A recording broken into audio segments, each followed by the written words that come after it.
Lockdown से पहले गीता के घर का नजारा कुछ ऐसा था कि रोहन ऑफिस जाता था और शिविन स्कूल। जिनके घर से जाने के बाद गीता काम खत्म करके बाकी समय आराम करती थी। लेकिन लॉकडाउन के बाद ऑफिस और स्कूल घर में ही खुल गए और इससे गीता का हाल वो तो आपको देखने में ही मजा आएगा। शिविन, ओ शिविन, महाराज उठने के लिए क्या 21 तोपों की सलामी लेंगे? अरे बिस्तर से बाहर निकल, ऑनलाइन क्लास स्टार्ट होने वाली है। अरे तुम भी हद करती हो, स्पीकर की तरह चिल्लाने की क्या जरूरत है? दिख नहीं रहा मेरी कॉन्फ्रेंस चल रही है। अब कैमरा और स्पीकर ऑन कर रहा हूं, मुझे कोई शोर नहीं चाहिए। इस पर जैसे ही रोहन लैपटॉप का कैमरा और स्पीकर ऑन करता है तभी कुकर की सीटी बजती है। करा लो अब इसे चुप। लॉकडाउन नहीं हुआ, मेरी मौत का फरमान जारी हो गया। दोनों बाप बेटे ने नाक में दम किया हुआ है। ऐसा बोलकर गीता वहां से शिविन के कमरे में पहुंच जाती है, जहां शिविन अभी भी सो रहा होता है। ओ आलसी, अब अगर 5 मिनट में नहीं उठाना तो आज तेरा गेम और यूट्यूब कैंसिल। माँ की बात सुनकर शिविन बिना 1 मिनट गंवाए उठ खड़ा होता है।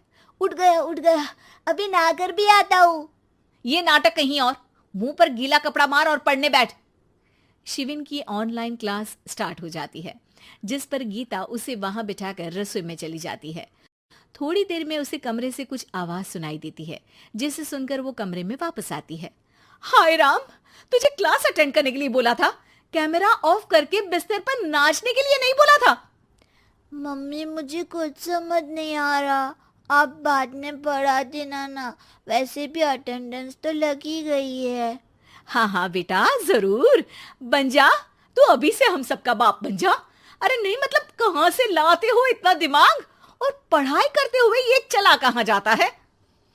नाइस क्वेश्चन, दिमाग से पूछकर बता दूंगा।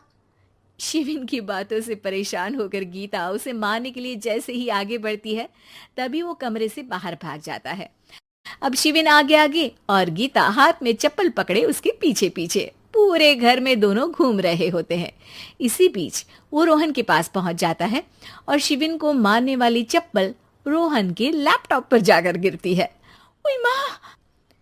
मम्मी, अब पापा को चप्पल मार रही हो? वो आज तक के रिपोर्टर, चुपचाप जाकर क्लास अटेंड कर ले, नहीं तो अगली तेरे पीछे लगेगी। इस पर शिविन वहां से चला जाता है, जिसके बाद रोहन गीता से कहता है, इस सर्कस के लिए कुछ बोलना चाहोगी? अरे क्या करूं, जब से तुम दोनों घर में रहने लगे हो घर अपने आप ही सर्कस बन गया है और मैं तुम्हारी नौकर।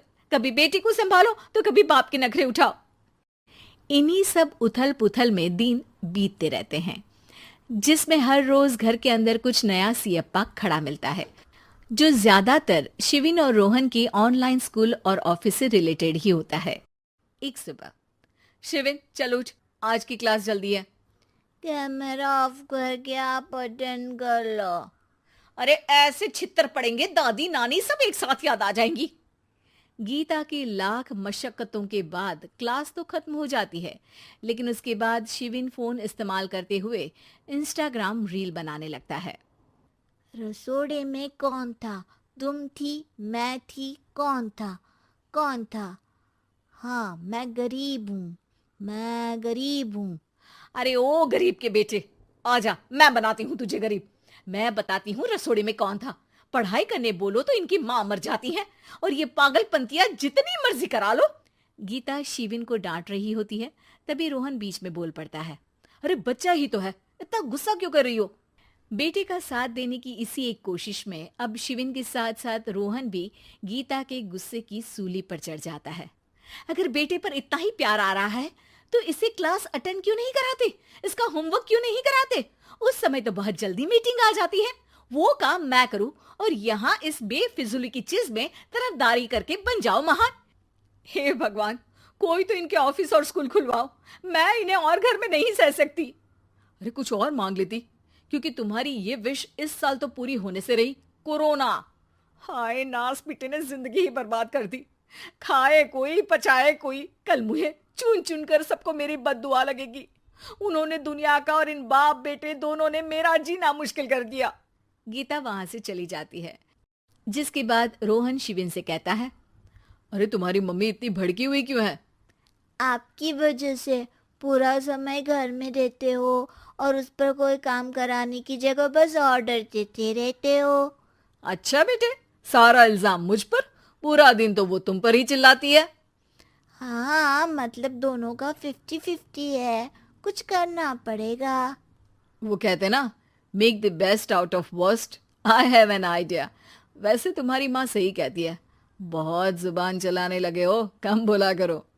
अगली सुबह रोहन और शिविन अपनी गलती को सुधारने के लिए गीता के उठने से पहले घर का आधा काम खत्म कर देते हैं, जिसे देखकर गीता खुश हो जाती है और फिर बाकी बचा काम वो तीनों मिलकर पूरा कर लेते हैं। जिसके बाद अब वो सब मिल बांट कर हर काम में एक दूसरे की मदद करते हुए लॉकडाउन का मजा लेने लगते हैं।